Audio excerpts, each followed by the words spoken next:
supor, eu envio um Bitcoin para Kaká e eu assino a transação. Se a minha assinatura estivesse publicamente ali na blockchain, que é open source, aberta, transparente, verificável, todo mundo pode ver o que acontece ali, se não houvesse criptografia ali escondendo a minha assinatura, qualquer pessoa poderia roubar a minha assinatura e roubar os bitcoins da minha carteira. Como existe criptografia criando como se fosse uma forma de esconder essas informações, essas senhas, a gente observa só os códigos ali. Então, são sequências de letras e números, que é isso que a criptografia faz. A criptografia, ela gera um enigma matemático ali, para que não seja quebrado, e que eu consiga provar para a rede que eu sou realmente a dona daquele saldo em Bitcoin, e que ninguém consiga, através do meu endereço, descobrir com a minha chave privada, com a minha senha. Então, em resumo, é isso que a assinatura de curva elíptica faz. Ela ajuda a camuflar para a rede e a proteger a rede para que ninguém faça um gasto duplo ali e roube os Bitcoin, tá?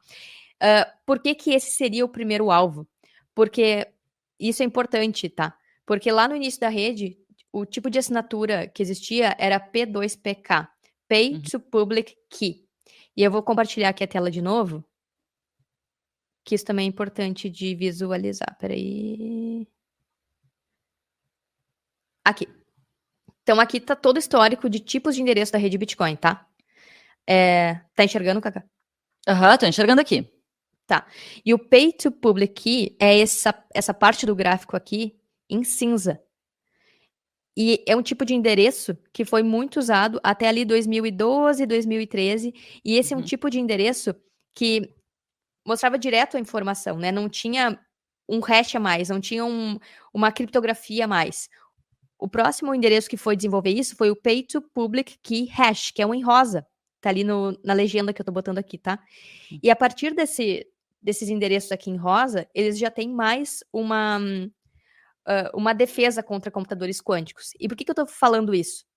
O computador quântico, ele consegue fazer cálculos, como eu falei antes, de forma muito mais acentuada. Então, ele pode partir do pressuposto de que é 1, que é 0, ou que é 1 e 0 ao mesmo tempo, tá? Então, ele consegue fazer cálculos muito mais rápido do que um computador normal. E para fazer um ataque de força bruta, que é isso, tentar adivinhar a chave privada de alguém a partir do endereço, um computador normal demoraria bilhões de anos. Já um computador quântico, que tem uma capacidade de processamento muito maior, talvez conseguiria quebrar esse tipo de... descobrir, na verdade, os endereços, a chave privada das pessoas a partir dos endereços. Por quê? Lembra que o endereço, quando você faz uma transação, ele é público. Então, você enviou o Bitcoin, seu endereço aparece ali na blockchain e todo mundo vai poder visualizar e verificar aquela transação.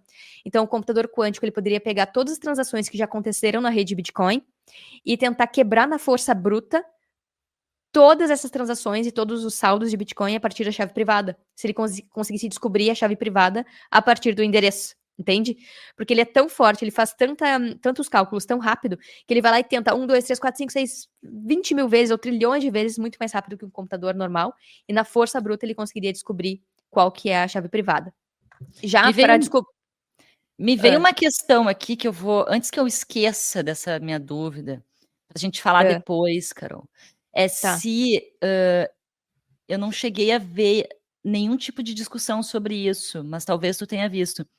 Se a galera do Bitcoin Core, os devs, já estão pensando em algo... Sim, isso é pro final. já... Carol. Tá dando spoiler, tá dando spoiler. Entendi. Muito preparada, Carol. Tu vai trazer isso para nós. Beleza, então tá. Sim. Tá, então, ó. Então, esse tipo de transação aqui, ele tem só uma camada de criptografia, o P2PK. Quando vai pro... Aí rolou uma atualização no Bitcoin, um soft fork, e aí as transações, elas passaram a ter mais uma camada de criptografia. E aí é muito mais difícil, porque além do computador quântico, ele ter que, na força bruta, quebrar a criptografia de curva elíptica, ele ainda tem que quebrar mais uma criptografia que foi adicionada, um hash que foi adicionado aqui no P2PKH, que é Pay to Public Key Hash. Então tem mais uma misturada aí no liquidificador de códigos e números para conseguir botar mais uma proteção nesses endereços que surgiram a partir de 2011, mas que começou a ser mais usado a partir aqui de 2014 e é usado até agora, que são os endereços legacy, né? Por que eu tô falando isso? Se um computador quântico fosse atacar a rede Bitcoin e virasse um alvo, esses endereços em cinza, os mais antigos, que hoje já não são tão usados, esses seriam os primeiros atacados, porque é muito mais fácil de atacar.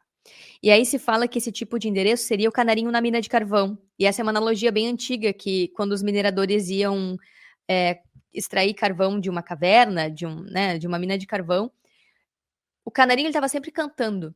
Só que quando o canarinho parasse de cantar, era sinal que tinha algum vazamento de gás, ou pegou fogo, acabou com o oxigênio, e o passarinho ele é muito mais sensível a essas oscilações de oxigênio, e ele morre primeiro do que os mineradores.